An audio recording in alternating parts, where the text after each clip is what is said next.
क्रतुंड महाकाय सूर्यकोटि समप्रभ निर्विघ्नं कुरु मे देव सर्वकार्येषु वदः गुरुब्रह्मा गुरुविष्णु गुरुदेवो महेश्वरः गुरु साक्षात् परब्रह्म तस्मै श्री गुरवे नमः।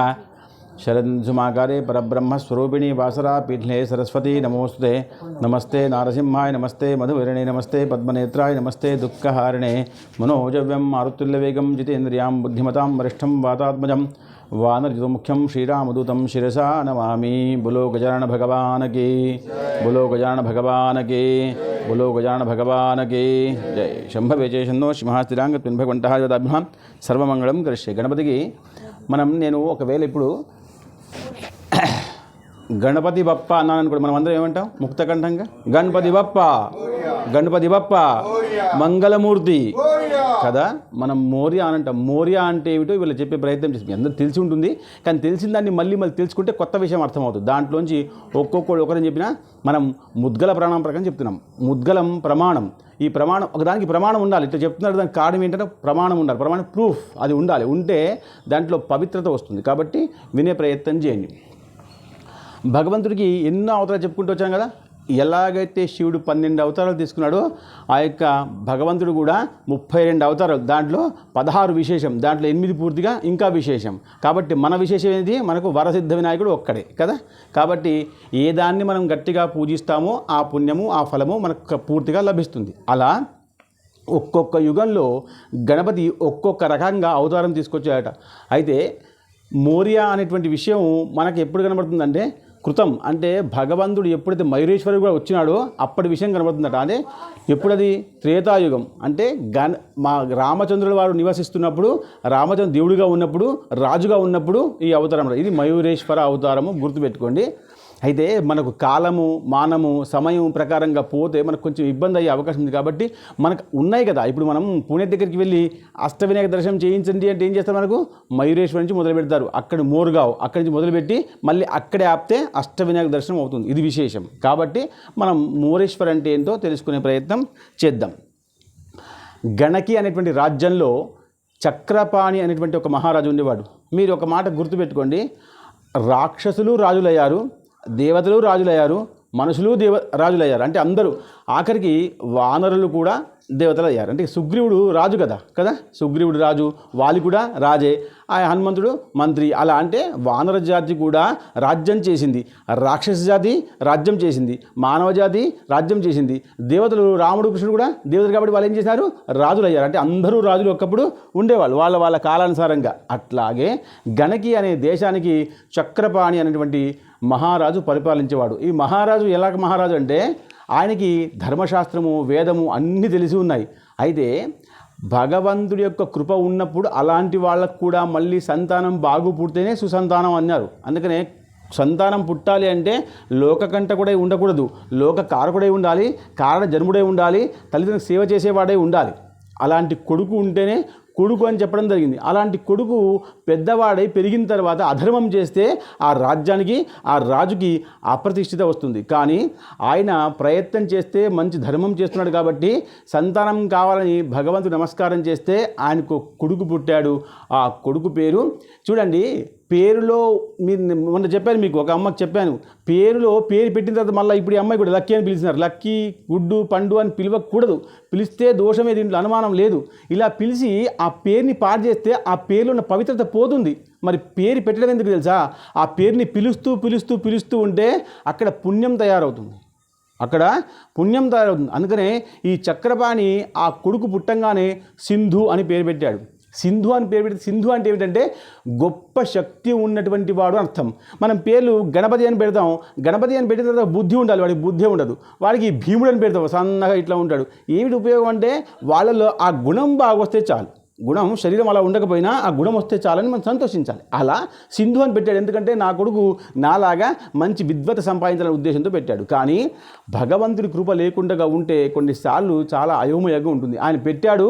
ఆ సింధు ఆయనలో ఉన్నట్టు ఒక గుణాన్ని తీసుకుని ఏంటంటే జప అనుష్ఠానము. మనం ఎప్పుడు కూడా జపము, అనుష్ఠానము, తపము చేయాలి. ఇలా అలాంటి గుణం ఒకటి తీసుకొని ఇంకా దేన్ని పట్టుకోకుండా ఆ సింధు అనేటువంటి వాడు సూర్య భగవాన్ని ఆరాధన చేస్తూ ఉన్నాడట. ఎప్పటి వరకు చేస్తున్నాడంటే ఇంకా సంవత్సరాలు గడిచిపోతున్నాయి కానీ ఆయనకి ఇంటి మీద రాజ్యం మీద ఎక్కడకు దృష్టి లేదు.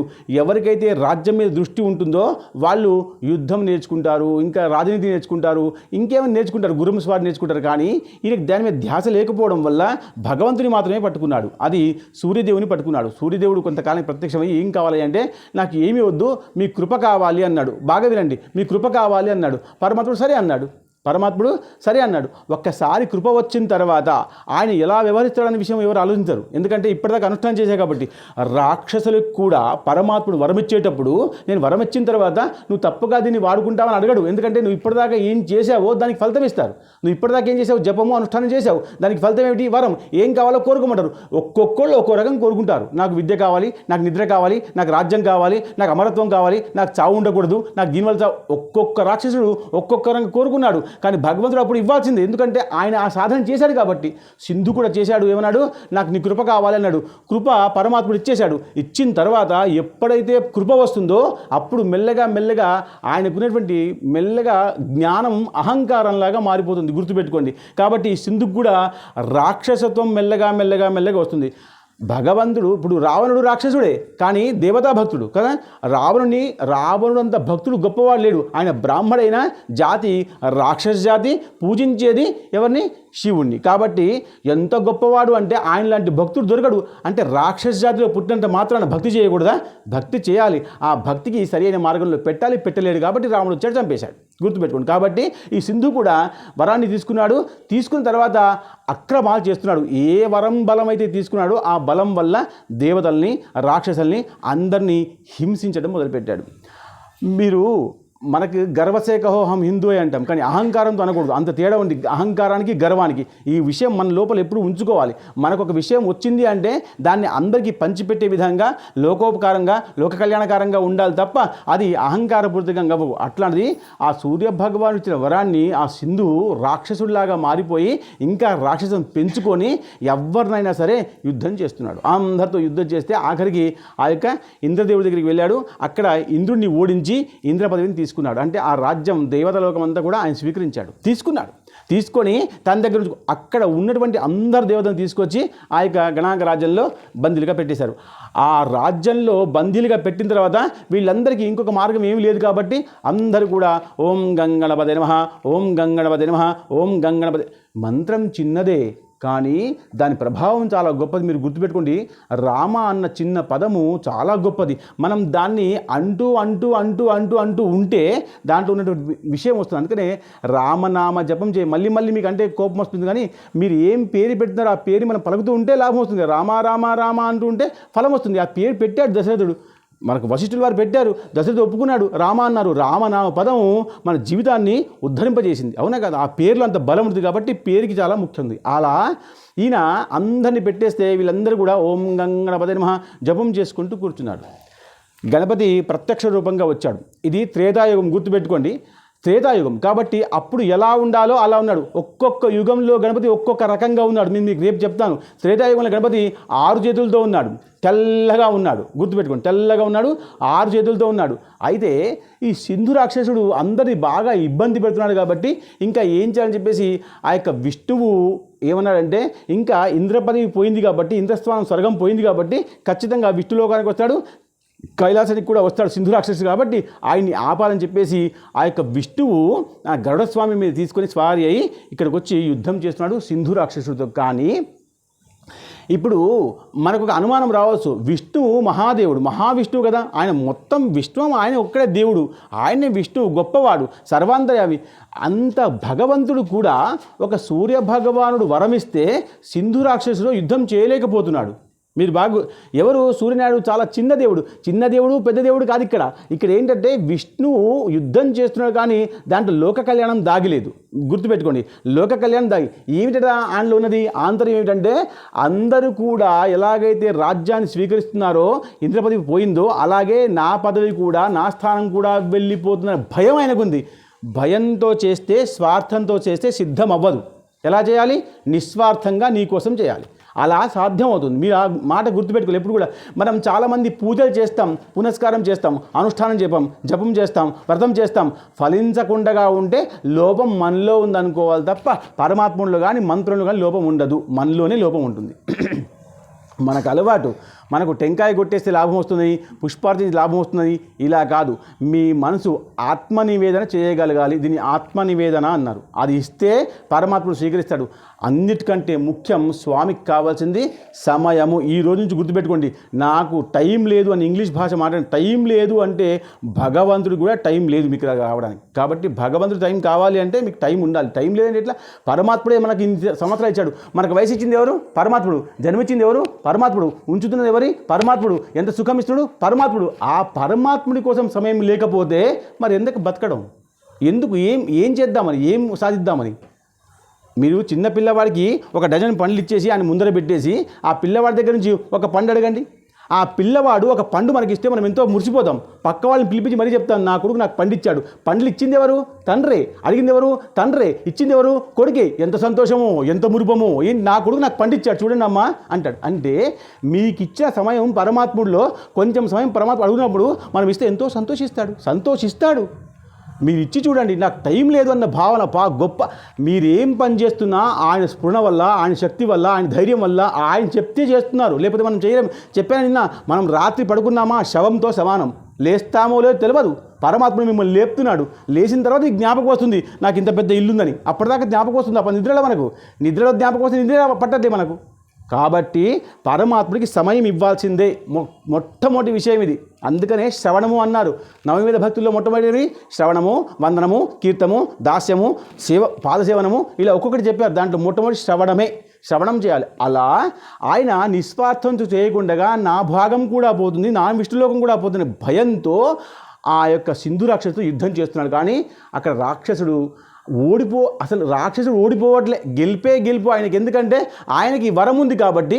ఆయనకి ఏముంది అక్కడ? బాధ ఉంది. ఏమిటి బాధ? లోక కళ్యాణం ఏం కాదు, నా స్థానం కూడా పోతుందని, నా పదవి కూడా పోతుందని భయం. ఇలా భయంతో చేస్తే పరమాత్మ ప్రత్యక్షం అవ్వడు. ఓడిపోడు కూడా. అసలు ఓడిపోవడం అనేటువంటిది ఎవరికి సాధ్యం అంటే ఎవరైతే భయంతో ఉన్నారో వాళ్ళు పోదు. విష్ణు భయంతో ఉన్నాడు కాబట్టి ఓడిపోతున్నాడు. కాబట్టి యుద్ధం చేస్తున్నారు. ఇంకా కొంతకాలానికి కైలాసానికి కూడా వెళ్తాడేమో అనుకుంటూ ఉన్నప్పుడు యుద్ధం ఎప్పుడు కూడా సాయంకాలం ఆగిపోతుంది. ఆగిపోయిన తర్వాత సూర్యాస్తం అయిందా యుద్ధం ఆగిపోతుంది. కాబట్టి సూర్యాస్తం అయిన తర్వాత మనం కూడా ఏం పనులు చేయకూడదు. శాస్త్రం ప్రకారంగా అయితే మనం సాయంత్రమే అన్ని పనులు చేస్తాం. సాయంత్రం పెద్ద పనులు పెట్టుకోకూడదు. సాయంత్రం దేవతార్థం చేసిన తర్వాత కొంచెం భోంచేసి పడుకోమని శాస్త్రమే చెప్పింది. అసలు సాయంత్రం పూట ఏం పని చేయకూడదట. దినమంతా ఉదయం నుంచి సాయంత్రం వరకు పని చేయమని చెప్పింది శాస్త్రం. కాబట్టి వీళ్ళు యుద్ధం ఆపేసిన తర్వాత విష్ణువు శివుని జ్ఞాపకం చేసి, శివ ఇప్పుడు నేను యుద్ధం చేస్తున్నాను కానీ నేను గెలవలేకపోతున్నాను, నా తర్వాత నేను ఓడిపోతే మళ్ళీ కైలాసానికి వస్తాడు. మళ్ళీ కైలాసానికి సింధు రాక్షసుడు వస్తాడు. కాబట్టి మనం జాగ్రత్తగా ఉండాలి. అప్పుడు ఏం చేద్దామంటే అప్పుడు శివుడు అన్నాడు, దీనికి గణపతి తప్ప ఇంకొక విషయం లేదు. బాగా వినండి, గణపతి తప్ప ఇంకొక విషయం లేదు. కాబట్టి వాళ్ళు ఎలాగైతే అక్కడ రాజ్యంలో ఆయన బందీ చేసిన వాళ్ళందరూ కూడా దేవతలు గంగణపతి నమః జపం చేస్తున్నారు. సామూహికంగా చేసినటువంటి గణపతి జపం వల్ల గణపతి ప్రత్యక్షం అవుతాడు. అలా మనం కూడా సాధన చేద్దామని రెండో రోజు యుద్ధం చేయకుండా యుద్ధ భూమిలోనే ఆ గణపతిని పిలుస్తున్నాడు. మీకు రోజు చెప్తున్నాడు, మనకి ఎక్కడ సంకటం వస్తే అక్కడ ఆరాధన చేసుకుంటూ మనం కూర్చోవచ్చు. పవిత్ర స్నానం చేసినామా, స్నానం మంచిగుందా, ఇవన్నీ ఏమి ఆలోచనలు పెట్టుకోకూడదు. ఎందుకంటే ఎక్కడైతే అవకాశం ఉందో అక్కడ ఖచ్చితంగా చేయాలి. గంగానగర్ దగ్గరికి వెళ్ళి చాలామంది చెంబులతో స్నానం చేస్తారు. భయం. చెంబులతో స్నానం చేయకూడదు. గంగా దగ్గర ఇంట్లో ఉన్నప్పుడు చెంబులతో చేస్తారు కదా, అక్కడికి వెళ్ళి చెంబులతో చేస్తే ఎట్లా? అక్కడ మునగాలి 3 సార్లు ముక్కు మూసుకొని దానికి కూడా శాస్త్రం ఉంది. ఎలా గంగలో స్నానం చేయాలో కూడా పెద్ద విషయం ఉంది. మనం అలాగే లేచి వెళ్ళిపోయి స్నానం చేసి వస్తే పుణ్యం రాదు. ఇంట్లో స్నానం చేసి అక్కడికి వెళ్ళి స్నానం చేయాలి. ఇది ఒక పెద్ద విషయం. మళ్ళా అందుబాటులో ఉన్న ఆలయాల్లో దర్శనం చేసి అక్కడికి వెళ్ళాలి. అన్ని నియమాలు బాగా ఉన్నాయి. ఎక్కువగా చెప్పాను అనుకోండి, రేపటి నుంచి రావడం మానేస్తారు మీరు. ఎందుకంటే ఇంత విన్న తర్వాత ఇంకా అన్ని విని మనసులో పెట్టుకొని చేయకుండా కొంటే పాపం వస్తే భయం చాలామందికి. కాదు తెలుసుకుంటే భయం కాదమ్మా, పాటిస్తే పుణ్యం కాబట్టి చెప్పడం. అలా కాబట్టి మనం వినే ప్రయత్నం చేయాలి. అలా ఇంకా గణపతిని ఆరాధన చేస్తున్న సామూహికంగా అందరూ ఆరాధన చేస్తుంటే అక్కడ శివుడు అన్నాడు, ఇంకా గణపతి రావాల్సిందని చెప్తే గణపతికి ఆ యొక్క శివుడు ఎలా చెప్తున్నాడంటే, నీ తప్ప, బాగా వినండి, నువ్వు తప్ప ఎవరు సహాయం చేయరు అంటే ఒక విశేషత వస్తుంది. ఈ నువ్వు కాకపోతే ఆయన చేస్తాడు అంటే దాని మీద భక్తి విషయం అంతా రెండు పోతాయి. కాబట్టి నువ్వే చేస్తావంటే అప్పుడు గణపతి షష్టము అంటే 6 భుజాలతో తెల్లగా వచ్చాడు. వచ్చి సింధు రాక్షసుని నేను చంపేస్తానని దేవతలకి మాటిచ్చాడు. ఎప్పుడు మాటిస్తామో అప్పుడే ధైర్యం వస్తుంది. పని అయిన తర్వాత కాదు, నేనున్నాను అన్న మాట అంటే చాలు. సమస్యలు ఉన్న వాళ్ళకి నేనున్నాను అంటే చాలు ధైర్యం వస్తుంది. ఆయన సహాయం చేయడం మళ్ళా, కానీ ఆ మాట ఎంతో బాగా పనిచేస్తుంది మనసు, బుద్ధి, శరీరం మీద. కాబట్టి గణపతి అన్నాడు నేనున్నాను అనగానే అందరూ కూడా సంతోషపడ్డారు. రెండవసారి ఆ యొక్క గణపతి మయూరము అంటే తొందరగా రావాలి కాదు. గుర్తుపెట్టుకోండి, ఎలుక వాహనం మీద వచ్చిన తర్వాత కూడా ఆ స్థానానికి తొందరగా వచ్చే అవకాశం ఉంది. సంకల్పం చిత్తంతోనే గణపతి వచ్చేస్తాడు అక్కడికి. కానీ ఒక వాహనం ఉంది, ఒక ఆయుధం ఉంది, ఒక శస్త్రం ఉంది, ఒక అస్త్రం ఉంది, ఒక ఆకారం ఉంది. అలా వస్తేనే మనం గుర్తుపడతాం. ఇప్పుడు గణపతి ఇక్కడ కూర్చున్నాడని మనం విశ్వసిస్తామా? విశ్వసించాం.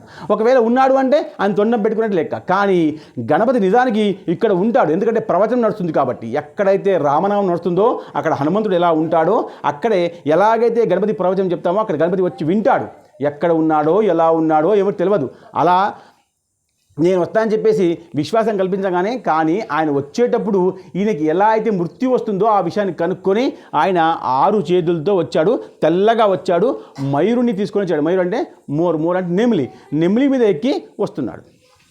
వస్తే మీరు ఒక మాట చూడండి, ఒక కాకి వచ్చిందా చాలా కాకులు వస్తాయి, ఒక కుక్క వచ్చిందా చాలా కుక్కలు వస్తాయి, ఒక విషయం వచ్చింది చాలా, ఒక కోతి ఉందనుకో అన్ని కోతులు వచ్చేస్తాయి. అలా ఈ నెమిలి వస్తుంటే ఆయన గణపతి దాని మీద కూర్చొని వస్తారు కాబట్టి అక్కడ అన్నీ కూడా ఒకటిని చూసుకుంటూ అందరూ ఆ నెమిలన్నీ అక్కడికి వచ్చాయి, ఒక ప్రాంతానికి వచ్చాయి. వచ్చి సింధు రాక్షసుడు ఎక్కడున్నాడో అక్కడ యుద్ధానికి సిద్ధమైపోయాడు. ఆ సిద్ధమైనప్పుడు యుద్ధం చేస్తుంటే ఆయన యొక్క ఆకారం చూసిన తర్వాత సింధు రాక్షసుడు భయపడ్డాడు. ఎందుకంటే సూర్యకోటి సమప్రభ అన్నాడు. గణపతికి ఏమన్నాం మనం?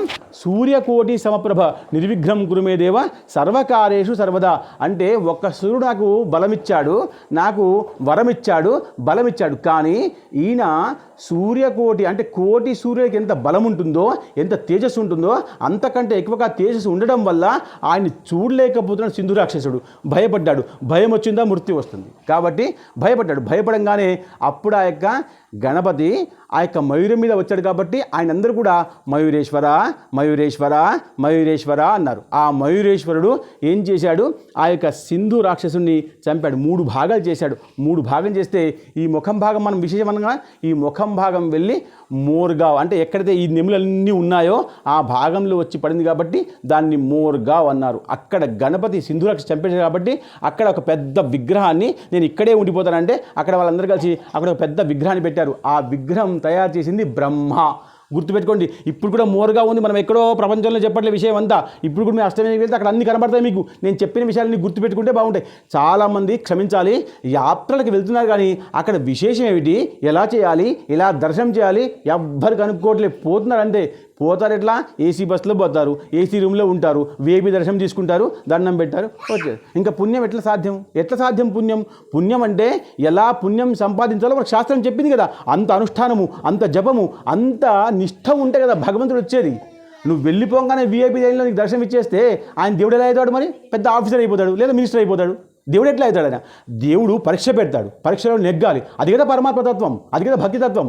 అలా కాకుండా చేస్తున్నారు. కాబట్టి ఈయన చంపేస్తే ఆ భాగం అంతా కింద పడిపోయింది. ముఖం భాగం పడిపోతే అక్కడ అన్నీ కూడా నెమిలి ఉన్నాయి కదా, ఆయనతో నెమిలి అన్నీ వచ్చాయి. అందరూ కూడా ఆ నెమిలి అక్కడ ఉండిపోయాయి. కాబట్టి బ్రహ్మ అక్కడికి వచ్చి ఏమన్నాడంటే, ఈ స్వరూపం వల్ల నువ్వు చంపడం వల్ల మాకందరికీ లాభం జరిగింది కాబట్టి బ్రహ్మలోకం కూడా తీసుకుంటాడు కాబట్టి భయం ఉంది కాబట్టి నేను సంతోషించి నీ విగ్రహం తయారు చేస్తానని చెప్పి మెల్లగా విగ్రహం తయారు చేశాడు. ఆ విగ్రహము బ్రహ్మ తయారు చేసిన విగ్రహము మొన్న సంవత్సరాల్లో వెళ్ళిపోయింది. మళ్ళీ కొత్తగా మళ్ళీ బ్రహ్మే రెండోసారి కూడా తయారు చేశాడు. మళ్ళీ ఇప్పుడు ఆ ముగ్గులు వచ్చిన తర్వాత మళ్ళీ పోయింది. మళ్ళీ కొత్త విగ్రహం పెట్టారు. ఇప్పుడు అక్కడ పెట్టారు. ఇప్పుడు మోర్గావ్లో ఆ విగ్రహం ఉంది. ఈ గ్రామం పేరు మనం మోర్గావ్ అని పెడదాం, నీ పేరు మయూరేశ్వర్ పెడదామని పెట్టేస్తున్నారు. మయూరేశ్వరుడు అక్కడ స్థాపితమైపోయాడు. ఆ ఊరి పేరు మోర్గావ్. మోర్గావ్ అంటే నెమ్మలిలు ఉన్నటువంటి స్థానము అని అర్థం. అయితే అక్కడ కొంతకాలం తర్వాత ఇక్కడ వచ్చి నా కొడుకు సింధు రాక్షసుతో యుద్ధం చేశాడు కాబట్టి ఆ రాజ్యం అంతా, ఆ రాష్ట్రం అంతా, ఆ ప్రాంతం అంతా ఎలా ఉందని చూడటానికి శివుడు, పార్వతి, సుబ్రహ్మణ్య స్వామి, నంది అందరూ చూడడానికి వచ్చారట. ఇంత రాక్షసుడు దేవతల్ని, ఇంద్రుడిని ఓడించి విష్ణువుని కూడా గెలిచే ప్రయత్నం చేశాడు అంటే ఎంత గొప్ప శక్తి నా కొడుకులో ఉందో చూద్దామని కొడుకు యొక్క ప్రతిభ, కొడుకు గొప్పతనము చూడ్డానికి తండ్రి వస్తున్నాడు. మీరు గుర్తుపెట్టుకోండి, కొడుకు పుట్టంగానే ప్రయోజకుడు కాదు, ఆయన ప్రయోజనమై తండ్రి కొడుకు గురించి చెప్పుకోగలగాలి, అది స్థానం. కాబట్టి అలా వాళ్ళందరూ వచ్చారట. వస్తే అక్కడ నంది అనుకున్నాడట, అసలు ఈ ప్రాంతం చాలా ప్రశాంతంగా ఉంది, ఇక్కడి నుంచి వెళ్ళడం సాధ్యం కాదు. బాగా వినండి, నంది మీద కూర్చుంటేనే శివుడు అక్కడి నుంచి వెళ్ళాలి కదా, నంది కానీ నంది అంది ఈ ప్రాంతం చాలా బాగా ఉంది, నాకెందుకో ఇక్కడ ఉండాలనిపిస్తుంది, కాబట్టి నేను ఇప్పుడు రాలేను అని చెప్పి శివుడు చెప్తే, శివుడు అన్నాడు సరే కొంతకాలం ఉండు అన్నాడు. ఉండుమన్నందుకు ఆ లింగం, ఆ గణపతి విగ్రహం దగ్గర ఎలాగైతే మూషకుడు ఉంటాడో మూషకుడిలాగా నంది స్థాపితమైపోయాడు. ఇప్పుడు కూడా మోర్గావ్లో మోరేశ్వర ఆలయంలో నంది ఉంటాడు. అందరి దగ్గర ఏముంటాడు? గణపతి ఉంటాడు. గణపతి మీద ఎవరు? ఎలుక ఉంటుంది. కానీ ఇక్కడే ఉంటుంది మోర్గావ్లో, మోరేశ్వర దగ్గర నంది ఉంటుంది. ఇది విశేషం. కాబట్టి చూడ్డానికి వచ్చిన వాడు ఉండిపోయినాడంటే ఆ ప్రాంతం నచ్చింది అర్థం. మనం కూడా ఎక్కడికి వెళ్తే ఉండిపోవాలి అంటే, కాశీలో వెళ్తే ఉండిపోవాలి 9 రోజులు. అసలు అప్పట్లో కాశీలో వెళ్తే చనిపోవాలి లెక్క ప్రకారంగా. ఇప్పుడు మనం మళ్ళీ ఒక ఫ్లైట్కి పోయి ఒక ఫ్లైట్కి వాపసు వస్తున్నాం, కానీ అలా లేదు. అలా అక్కడ వెళ్ళాలి అంటే మృత్యు కోసం అని అర్థం. కాబట్టి మరణం జాహ్నవి తటి అన్నారు కదా, అలా. కాబట్టి అక్కడ నంది ఉన్నాడు. ఆ నందిని నమస్కరిస్తే మనలో ఉన్నటువంటి కల్మషలన్నీ కూడా పోతాయట. అందుకనే గణపతి ముందర విశేషంగా ఎలుక ఉండకుండా నంది ఉంది కాబట్టి ఆ గణపతిని మనం నమస్కారం చేసుకుంటే మనలో ఉన్నటువంటి శక్తి ఇంకా రెట్టింపు అయ్యే అవకాశం ఉంది. కాబట్టి ఈ అష్టవినాయకుల్లో ఒక గణపతిగా, మయూరేశ్వరిగా ప్రసిద్ధి చెందింది. అయితే దీనికి మనం మోరియా అని ఎలా అన్నాం అన్న విషయాన్ని రేపటి భాగంలో చెప్పుకునే ప్రయత్నం చేద్దాం. నమః పార్వతీపతే హర హర మహాదేవ హర. యత్ర యోగేశ్వర కృష్ణో యత్ర పార్థో ధనుర్ధర తత్ర శ్రీ విజయభూతి ధ్రువాణి తిర్మతిర్మమ. స్వస్తి స్వస్తి స్వస్తి.